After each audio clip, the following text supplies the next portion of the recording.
Hey everybody, how's it going? Sam Astroth here, hosting the 9th episode of The Hour of the Demon. Thanks for joining me. I got my intern back. If you didn't notice, I'm back on my desk, not on my phone. Last 2 episodes I had to do kind of sitting, having technical issues. Anyways, it's nice to have my intern back, stupid intern services. But yeah, thanks all for joining me. Today I have 2 awesome guests again. Last week it was me and my drummer, but this week I have 2 guests. I have Tristan from BLASTOMYCOSIS and Will of the Ancients, and I also have my buddy Jeff from the Blood of Christ. His brother Jason joined me 2 weeks ago, and that was a lot of fun. For anyone joining in, I'm Sam Astroth. I'm the vocalist from Astroth Incarnate. You can check me out on astrothincarnate.com. If you'd like to support us, you can check out our products on shop.astrothincarnate.com. And yeah, without further ado, why don't I introduce and bring in my guests here. Hey, Tristan, how's it going, man? Bad, how you going? I'm doing good. Nice to see you, man. It's been some time since we got to meet each other and play shows and stuff, but looking alive and well, so it's good to catch up. Right on. Yeah, how are things going on your end?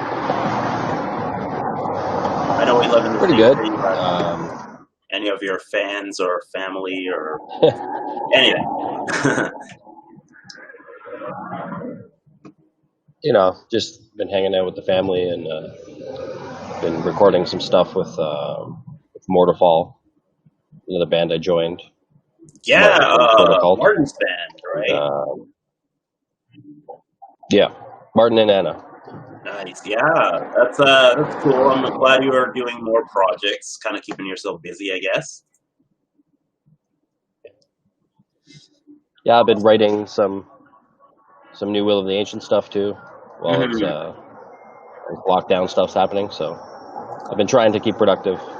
You know, it must be hard, man. I'm going through it, and you know, you got kids and stuff at home. It's music. I'm going crazy with like courses and keeping just shit together on my end, but yeah, you got. You seem to be pretty busy from all your feeds and stuff.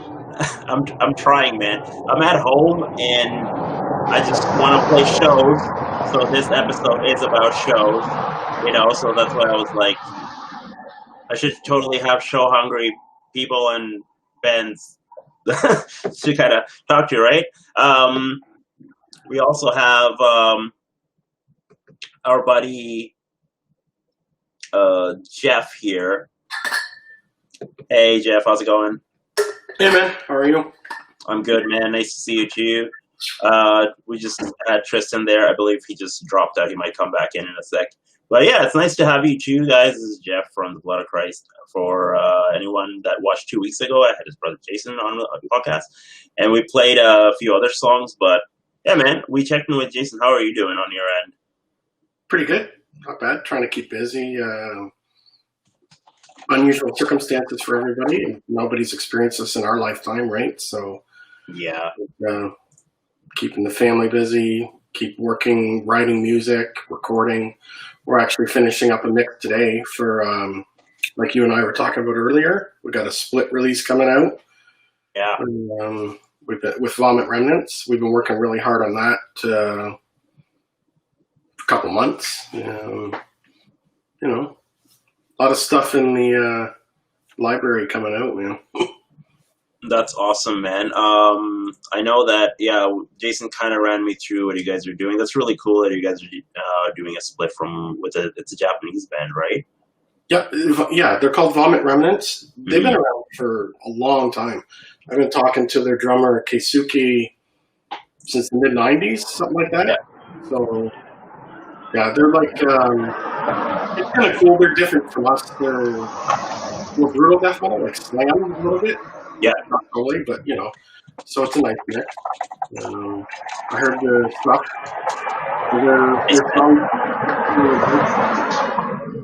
Sweet. Well, we got Tristan joining us back, so I believe we're all good. Why don't we play a clip of each of your bands for our audiences. Tristan, I'll play a clip of your bands first. Why don't you tell us a bit about your band? Like, for anyone watching, where can they find you? What bands you're a part of? What you guys got planned? Aside from the Mortal band that you're doing, you have 2 bands on your own and a promotion company. So Yeah, I guess we'll start with Blasto, because I think that's the clip we're going to play. It was just a death metal band. I kind of started with me and a coworker from an old job. We wanted to start, just as a joke, a brutal death metal band about killing all the customers from that job with various things that we use in the job. And it was more like an inside joke than anything. But yeah, I wrote some crappy Fruity Loops drum fills and programmed some drums, and then I didn't know any really brutal death singers at the time, like personally, that I was comfortable enough to say like, hey, you want to throw some vocals on this for shits and giggles? But my buddy Phil Baker, would be the first singer in Blasto. Yeah. I asked him, I'm like, hey, you want to throw some vocals on this? Just shits and giggles? He's like, yeah, and he sent it back, and it sounded cool. So I literally just tossed it on MySpace, of all places. And a little while passed, and then I get contacted from CDN Records saying that like he wants to put out an album. Yeah. And like it's like, dude, I've done 3 demo songs. Shit, MySpace. I wasn't even thinking about even starting a band, really. Yeah. But then he was like, well, we could put out an album. I'm like, well, shit. And then cool. And then it got a little more serious pretty quickly, and we found a drummer. His name's Carlos. He's been in a few other bands in the scene. He kind of like comes back and then drops out of the scene randomly. But he put together our demo, and then put that out. And then he left the band at some point, and then we needed to record an actual album. And then we recruited your brother Jeff, Jason, to record. Yeah, he did the first Blasto. Oh, cool! So that was before he did Will of the Ancients. No, after. Oh.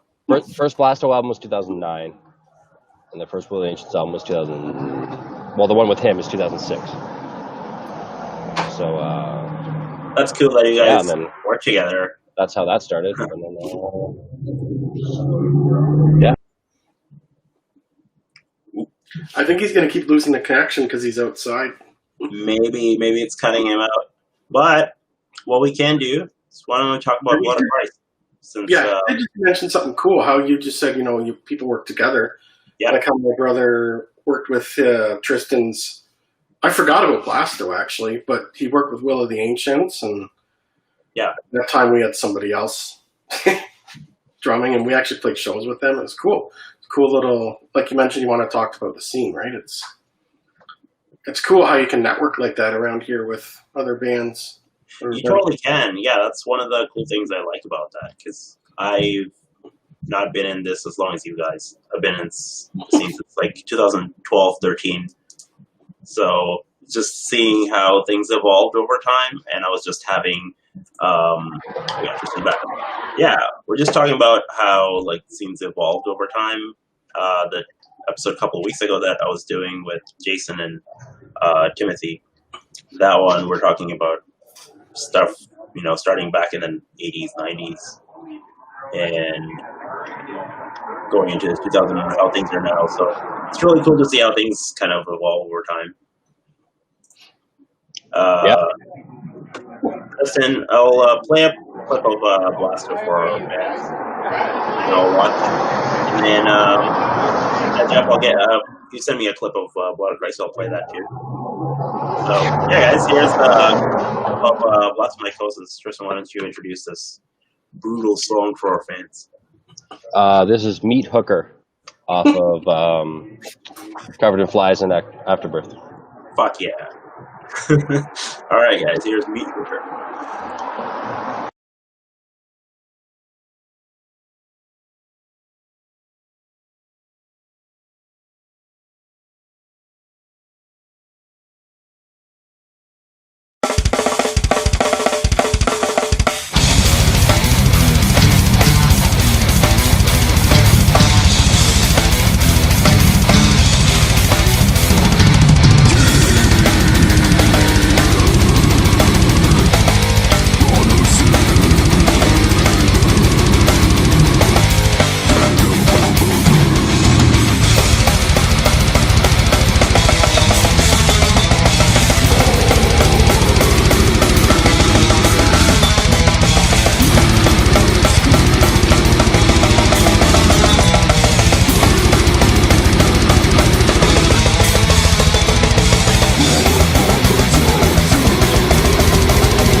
Sweet. Crazy vocals, eh? That's not the guy Phil, eh? That's the. I think she sings in. Oh, Isabel? Yeah, she sings in Experiment Specimen or something now. Yeah, Isabel. I think she commented here too. She's like, "Hey, neat. I hear myself." Hi, Isabel. How's it going? Yeah, Isabel's quite brutal. I know her since 8 years or so. It's been some time. Yeah, it's been. I know her since before I started the band. We met at HMV, kind of checking out Agalok CDs. Jason commented, "Sounds like Tristan has tanks going by him." Hey, man, I asked you if my mic sounded good. You never know. There might be tanks going by him. Is it better now? It's all good now. It's probably just outside and it's like dropping in and out, but no issues. I dropped out of my own thing a couple weeks ago, and then it kept going. Apparently, I was like, "Oh, okay, that's all good." Well, I see you. I haven't seen you in some time playing shows. Who's your vocalist now, Tristan? Are you still in Blasto? Yeah, it's Mike Bain. Okay, yeah. So I'm playing shows the last time, and okay, that's cool. All right. Yeah, he moved to Quebec. That's oh, damn. A little bit ago, yeah. But yeah, people moving around, all this stuff, but you do what you can. You were also writing on Will of the Ancients new stuff, right? You've been working on that for quite some time now. I had sort of writer's block for a long time. I didn't really touch it, but the last year or so, it's been coming back to me. Yeah, sort of just the inspiration for it, and I have 5, maybe 6, 5.5 songs. Yeah, probably written. We're trying a different little writing process this time. We used to do the what I would call the normal writing process is you have some ideas, you bring it to the band, you work it out, dissect it. Because all of us have kids, well, except for Colin, but 3 of us have kids. Yeah. I'm just going to write everything. Because I mostly write everything anyway. Yeah. But I'm just going to have it all ready. And then when I'm ready to do it, I'm just going to drop it on them, and just let's work it out this way instead of how we used to do it, because that takes more time. It does. And, this full-length album took me like over 6 years to finish, and we did a lot of the writing during COVID, where we couldn't play shows, so we're just stuck at home, and we're just writing at home and just kind of phone calling each other, doing lives, and just sending each other files and kind of making sure that we could keep connected and just write as much as possible, and not going out actually kind of helped write. So yeah, I think that was the case in your case. Yeah, like it afforded me a little bit of time that I might otherwise waste somewhere else to like do that. And now I make a conscious effort to try to play guitar a little bit a day, even if I can only play 15 minutes, Yeah. Or I have to sacrifice sleep, which I do sometimes. That's like a given. Yeah, to play some riffs, but it's been helpful, and the songs they're coming along. So H.O.T.D always takes long for everything. So your songs are also detailed and long, right? So stuff is not like 3-4 minutes. I know classical stuff is short. All that stuff is longer songwriting, so it just naturally takes more time. Yeah, I mean, the first album, the songs are super long. I mean, the longest one's almost 8. Mm-hmm. The rest are more like 4 minutes, 4.5, 5. Yeah. I never really set out to like make them long, except for one song, which is the last song on the last album. Yeah. Otherwise, they just like, that's when they feel they're ready to go. Yeah. I also have like longer sort of riffs that take longer to complete. Pretty much, yeah. It's just idea, the songwriting style. Kind of, we have that happen too on most of our stuff. It's just I can't force them to cut stuff because then it won't make sense. And if some of the newer songs are like 4 minutes, so one new song is like 4 minutes, and then another one's like 5 minutes, and then they go up to like 6, 7, 9, 11, whatever minutes. But yeah, like for you guys, Jeff, your songwriting varies as well from album to album. Yeah. You send me a song here. There's no real formula, right? Just whatever comes naturally. Yeah. In the moment, put them piecing together like Lego blocks. There you go. What's the song that you sent me here? You want to talk a bit about that? Which one did I send you? Murdering a Storyteller? Yes. Lyric video, I think? Yes. Yeah, that's one we recorded. The first time we wrote that and recorded it was in 2001 or something like that, and we weren't happy with the demo, so we didn't put it out anywhere. Mm-hmm. We tried to do it again on our third album. We weren't happy with that album anyway, long story short. So we wanted to redo that one because it's a favorite of ours. Yeah. So last year, or actually 2 years ago now, we were doing a split with Deformatory from Ottawa. I don't know if you heard of them. They're a brutal death band from Ottawa. Yeah. And we decided let's throw a new song plus a reboot of that one on there, and that's what we got. I think it's one of our more aggressive, grindy songs. Really good for live shows, but we're moving it. So. Yeah, I was just jamming after it earlier when you sent it to me. I'm gonna play that for you since you just introduced that. It's actually pretty heavy. It's cool that both of you guys are really heavy shit to play on this episode. This episode's probably been the heaviest. All right, here's Blood of Christ.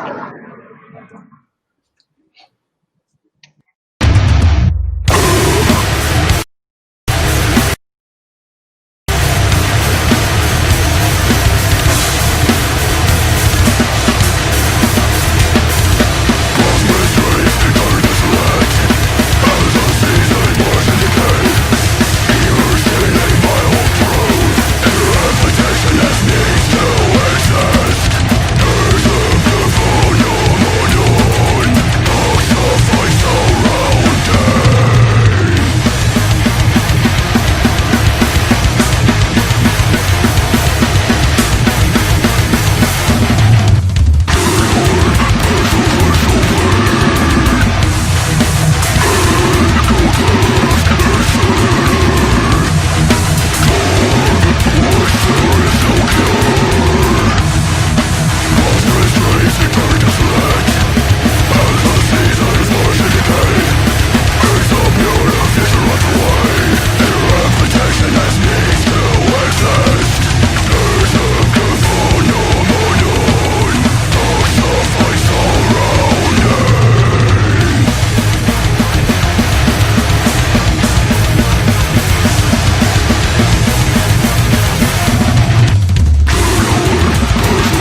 2 back-to-back brutal tracks. All right.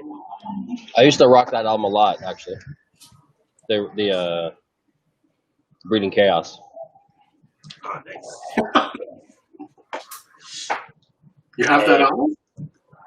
Yeah. Cool.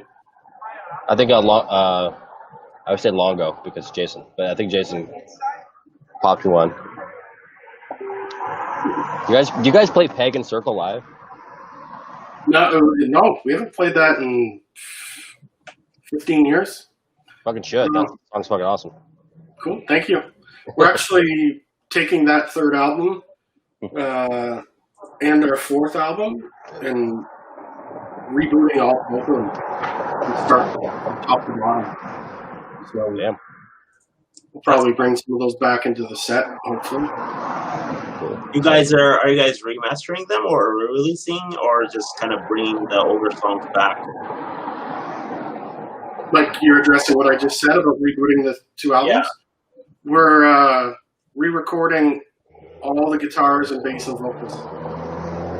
Oh, okay. Like kind of re-recording everything and kind of you're going to re-release both?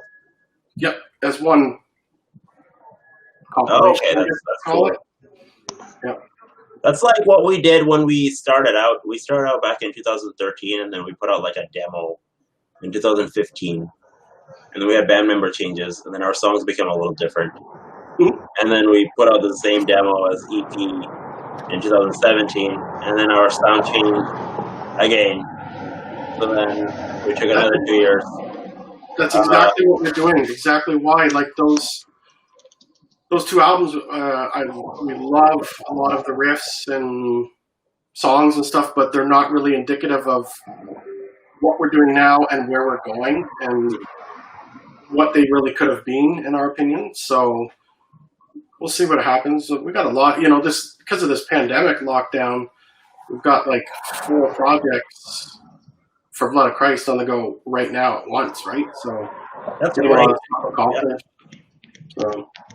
That's awesome, yeah, guys. Like, if you guys keep active like that, it kind of gives other bands kind of inspiration and motivation to keep going. Because, if you're a musician and you're kind of sitting at home, then you could always be contacting other musicians, your bandmates, working on stuff at home, getting things ready. It's kind of normal for us to do that, anyways. Kind of plan ahead, like, hey, you got a release coming up. Hey, you got that coming up. So this is more like the difference is now you don't have any touring or gigs to break it up, right? Yeah. So it's like you got to keep the content out there and keep your creativity going. Take advantage of the situation, I guess, right? Yeah, I find that's the best way to kind of stay sane as well. Because, from everyday life, it kind of weighs you down from all the stuff going on that's necessary for an adult life. Whatever comes with it, right? But the music stuff is kind of like what kind of really, kind of pumps me up and like, yeah, this is like the fun stuff. So it's nice when you get to kind of work on that at home and next year plan out like, hey, we're gonna release this awesome fucking album.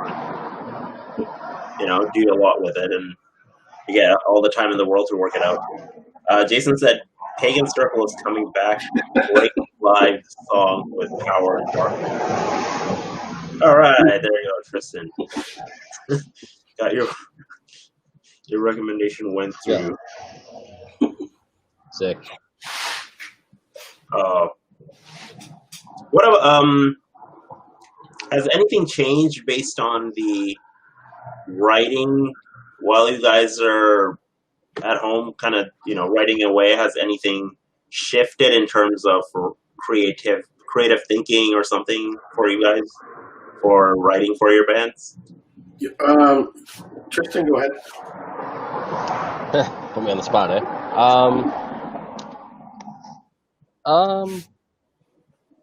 A little bit. I'm always trying to strike this triangle of black metal and death metal and thrash metal and kind of get it right in the middle perfectly, which I don't. I usually end up skewing to one side on every track all over the place. I think a review of our album one time, we were called Kitchen Sink Metal. What? Meaning or like genre, flies all over the place. But I'm trying to keep it a little more focused, more on like black thrash this time around. More just because that's what's coming out, Like right now. Yeah, when I riff, it's sick. Yeah. That's like how I kind of write for my end. I don't write the music. I just do organization and like arrangement. That's important. It's just as important almost. But yeah, like I just kind of work with what I have and then arrange it vocally and lyrically, and then think of a theme. But yeah, my themes have been evolving and changing, and the songwriting has been changing based on that, and it affected the arrangements and what goes on top, because we have an orchestrator. So at first we're like, a lot of people were thinking like, oh, we're going to be like the next demo. I was like, well, that would be cool, but we could also do a lot more with it, because it kind of want to do whatever I want.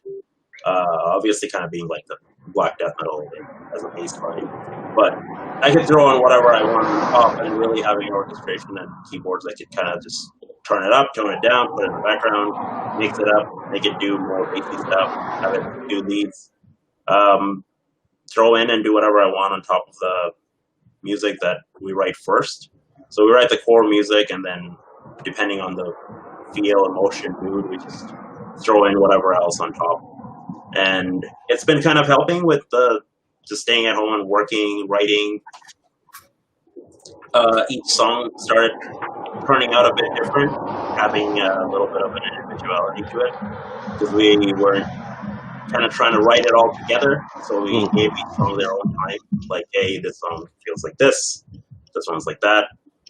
So that was cool to kind of write like that, instead of before we were like, here's a song, here's the riffs, and like what we did on our first EP is kind of like, all right, we're gonna try out like everything we can probably think of.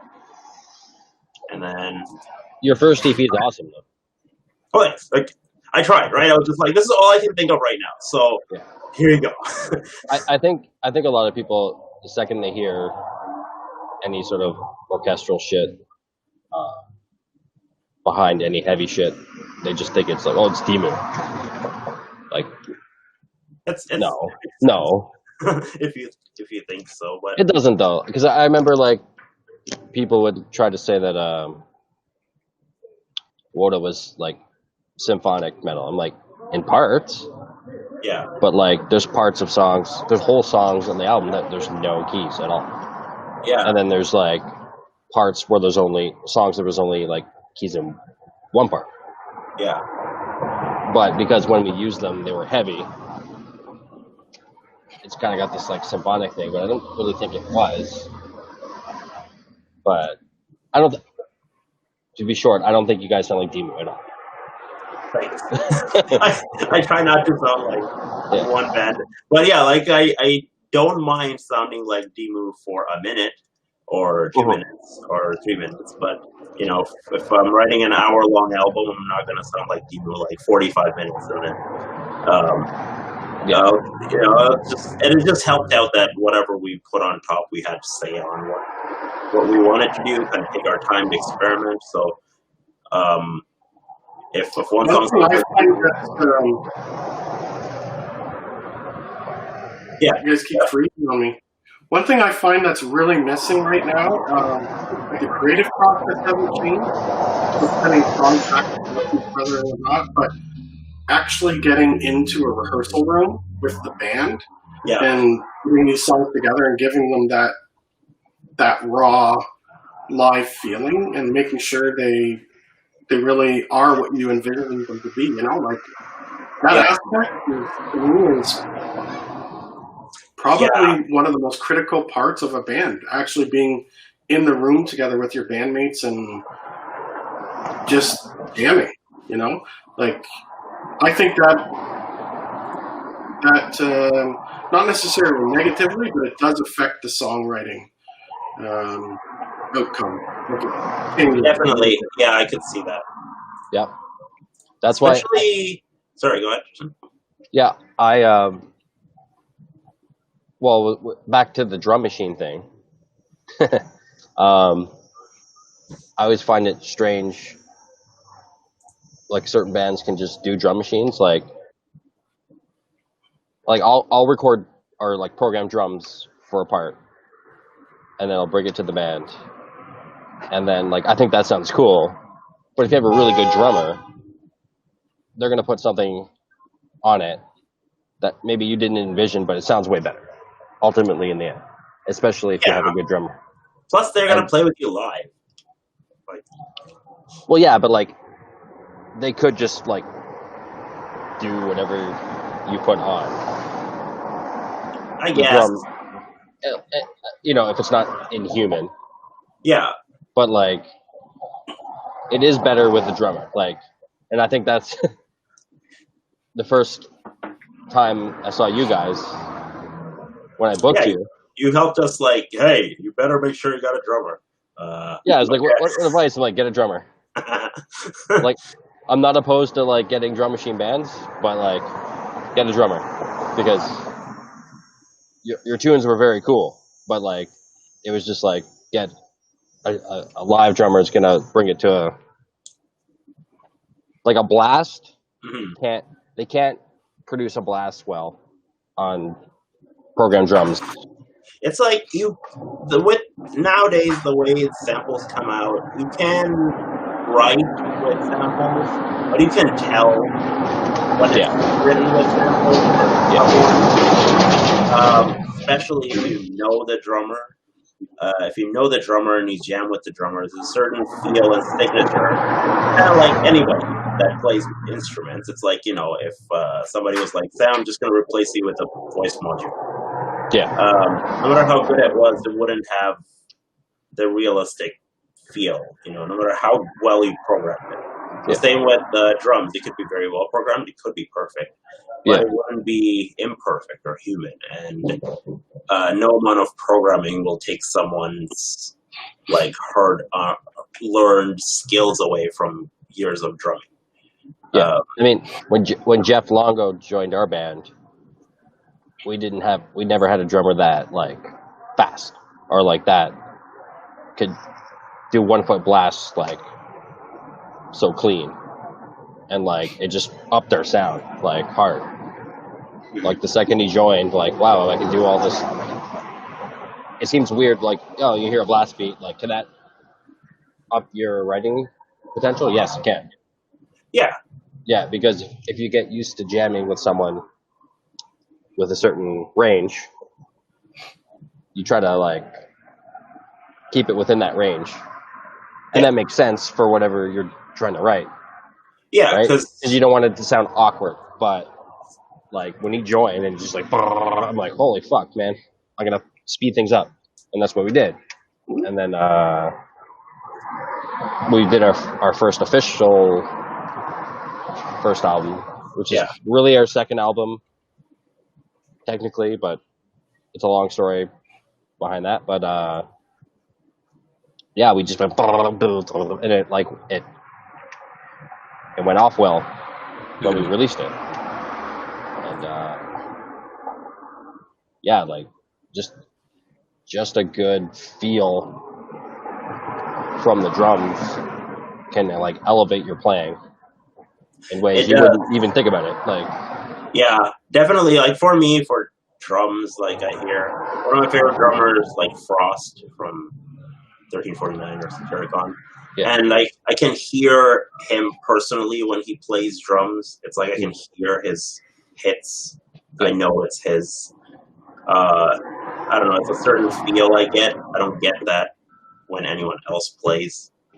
So I think that's what your favorite bands end up doing for you. Like we're fans of our favorite bands, and when they play something, we can kind of almost feel it. Like, hey, I'm really feeling that way for that drum or bass or vocals. It's kind of you connect with it on a personal level, and that's the human connection that you can't get it. There's no actual person.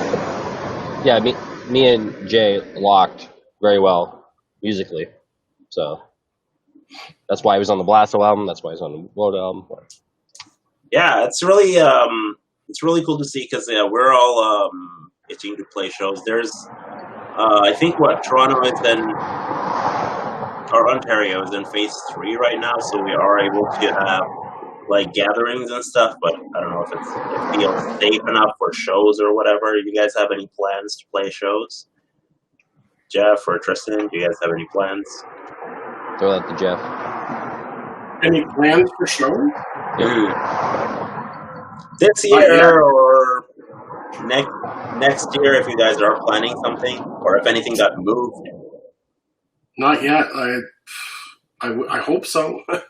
I just don't know when people are going to book. Well, actually, you have a promoter right here with us. When are people going to start booking shows again? That's why I was asking. Yeah, Tristan, why don't you tell us about your, promotion services that you help organize? The only thing we had going on was ODF, Ontario Death Fest. Yeah, which you host every year. So, guys, in Toronto, there is this 3-day festival called Ontario Death Fest that Tristan helps host. And a lot of the times, both of your bands and Jeff, your bands, you guys have played with a bunch of other bands. And you bring in bands from abroad to kind of play those shows. Been to a couple of those. And this year, I'm pretty sure you already had it planned, or it was in the planning. Yeah, we had 75% of the bands booked already. Mm-hmm. We felt like, okay, we'll get on the ball this year, and then we've actually we've reconfirmed a lot of the bands for next year. Yeah, that's what I was wondering if you guys have. But it's so long out, man. Like, things change. I expect a few bands to not be able to do it just from, shit happens, right? Yeah. But yeah, that's the only thing I really had going on, and because I didn't want to book anything not knowing what was going to go down. Mm. And it's kind of what I'm trying. How early do you have to know that? Because from like a band perspective, I'll play or I'll offer to play when things are looking good. Like, hey, it's safe to play again. Okay, maybe we'll start thinking about shows. I've seen some bands start booking for April or June or whatever time next year, and I'm wondering, like, how far ahead do you get those? Have you received any offers like that where people are like, okay, let's do stuff next year? Because I haven't myself gotten to that, because we're entering studio. Like, we just finished recording all the drums this past weekend. So I've been like, okay, shows are not happening. Let's get recording and other stuff done. But from your end, you probably have to plan ahead on that, like to bring bands in or stuff like that, right? It's weird. During this time, it's strange. I don't even know how to navigate it, because in Toronto gets booked up fast anyway. Yeah. So, like, if someone asks me to book a show, even if they're not that known, I would like 6 months notice in advance, at least. Because these venues book up very quick, especially weekends, right? So, I mean, the more time, the better. And I know some venues are getting a little more choosy about who they book, and I mean, rightfully so. It's they need to stay alive too, right? I get it. Yeah. But I don't know. Part of me thinks that it needs to die off completely and start new. Mm-hmm. What do you mean by that? Create a new underground. It's like phased out, right? Like, the city charges too much for rent. Booze is too expensive. You can't pay bands because promoters can't bring people out because booze is too expensive. Just fucking let it all die, and something will come back. It must be like, it's cool that you talk about that topic, because it is hard. I've gone like we've all played shows starting out to mid-level shows and like kind of open for and go on tours and all that stuff, and so all of that is shut down, right? Yeah. Like, there is no like small shows or big shows, or no, there's just no shows. So maybe it's kind of like it's temporarily died. It will come back once things open, but once things open, like I've been thinking about how things are going to restart. Is it going to be the same thing? It doesn't seem so. I know some venues in Toronto are trying to see if they can do stuff, but it just doesn't. Things are going to open up again no matter what, right? Like the economy can't stay frozen forever. But what the issue is how are people going to behave when it opens up? Are people want to go into a stadium with thousands of people and be crowded in anymore? We don't know. Or a small club where you're crammed in with 500 people shoulder to shoulder. Is this pandemic going to create a fear of that type of situation? Who knows? But like Tristan said, I think the underground needs a reset anyway. I agree with him. And maybe this is that fire underneath your butt to get it going, right? Like maybe when things open up and things start up again, people are going to be rejuvenated, come back out again. Underground shows will be more get those home shows going back again, Yeah. It just seems like shows for us, like, we're a live band. We love playing shows, and it's just like people having purpose for the band with their songs. But that's where death metal belongs. It's on stage with people in the pit and the energy, and that's the best part of being in a band. So you can't socially distance and do a death metal show. It's not possible. Like it just doesn't make sense. Even like for me, like I could get in character and sit here looking all pretty and talk to you guys, or I could just talk to you guys. But if it's a live show, then I'd be like, all right, this kind of all right. Now I kind of totally want to get in character. Go yell at a whole bunch of people. It's a different environment feeling. We're doing this because there's no shows right now. If there was a shows, probably it's a Sunday or Monday. There you go. We'd probably be tired from playing some shows, right? So it is a bit of a different feeling. That's why I've been, we've been trying to keep busy writing and stuff. But yeah, like. Well, I've also noticed some of the bands are adapting by doing those like full album performance live streams, and that's really incredible. Like Enslaved just did one last week.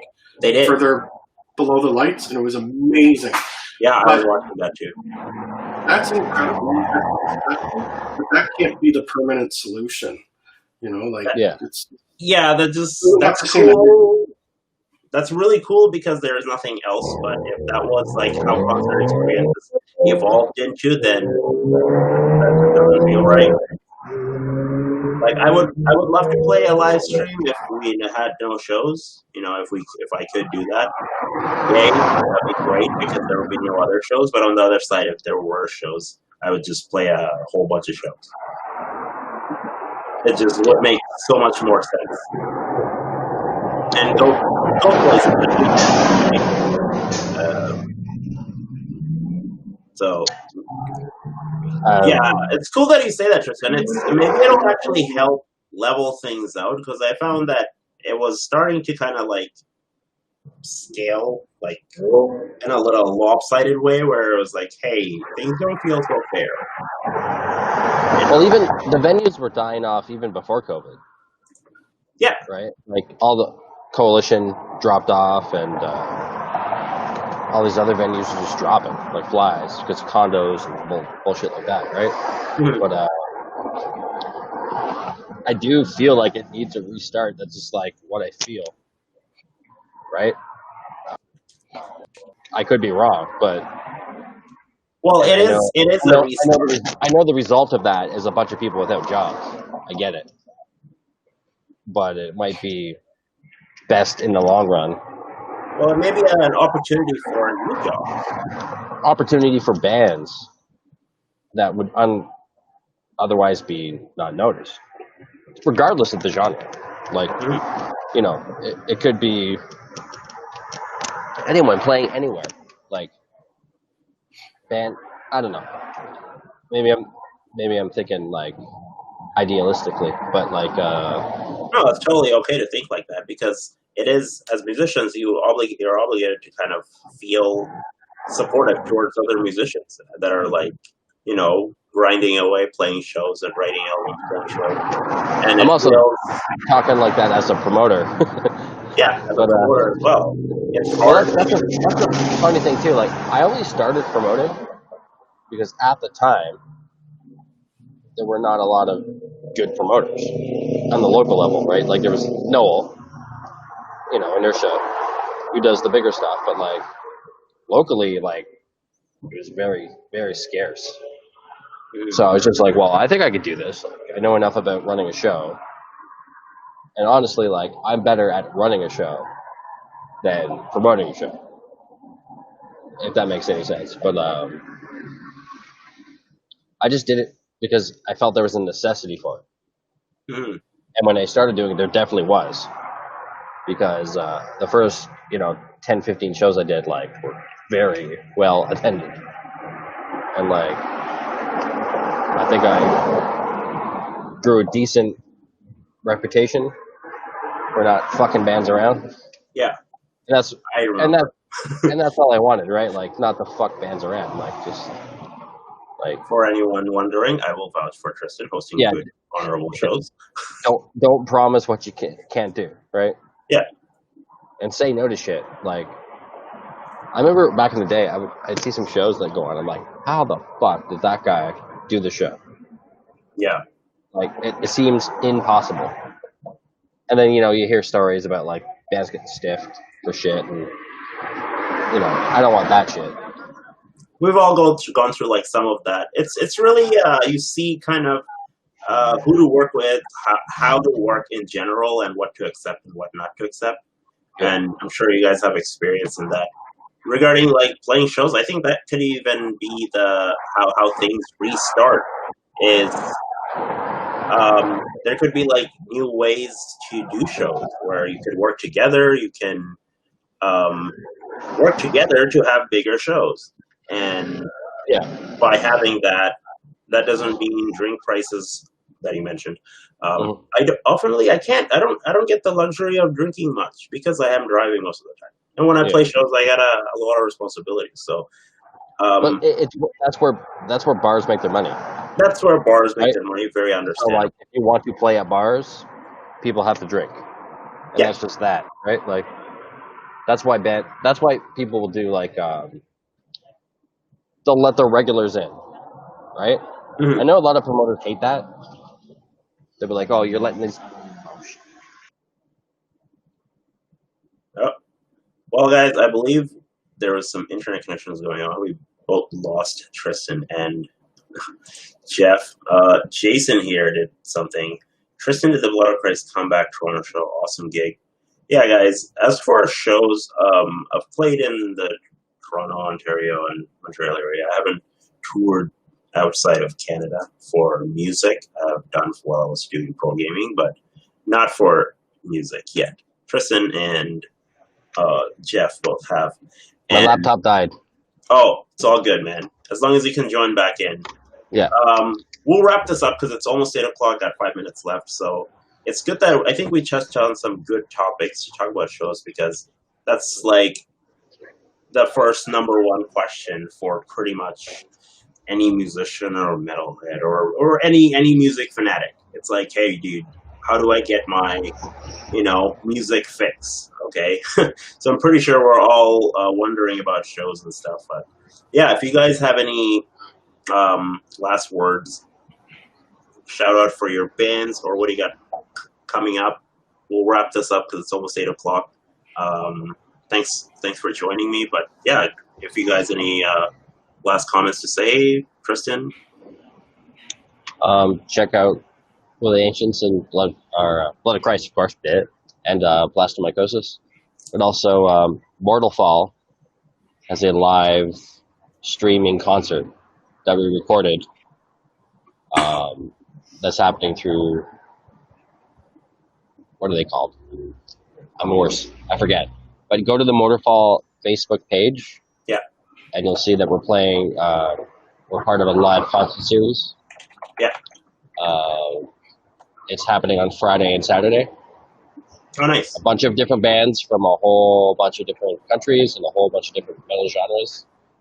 Yeah.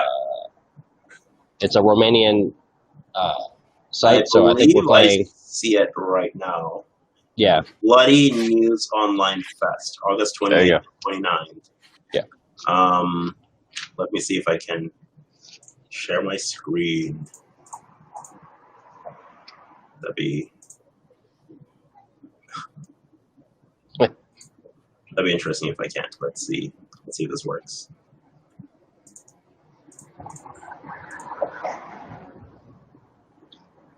Oh boy. Yeah, this may not work. Either way. There. Go to, yeah, there you go. It's there. I see it. All right. Yeah, so you guys are going to be playing that. That's cool. Yeah, Mortal Fall. Canada, there you go. On Facebook, yeah. 9 o'clock, 9:10 to 9:40. Yeah, it's a half-hour set that we recorded. It's like gothic heavy metal. Check it out. It's pretty cool. It's got a cool vibe. So awesome. I'll be sure to check that out. Yeah. What about you, Jeff? What you guys got planning up? Shows or no shows, or maybe next year if things are looking good. You guys are doing a release, so I'm pretty sure you're gonna plan ahead for things at least next year, or plan for it and kind of talk about it in the meantime between you and Jeff. Absolutely.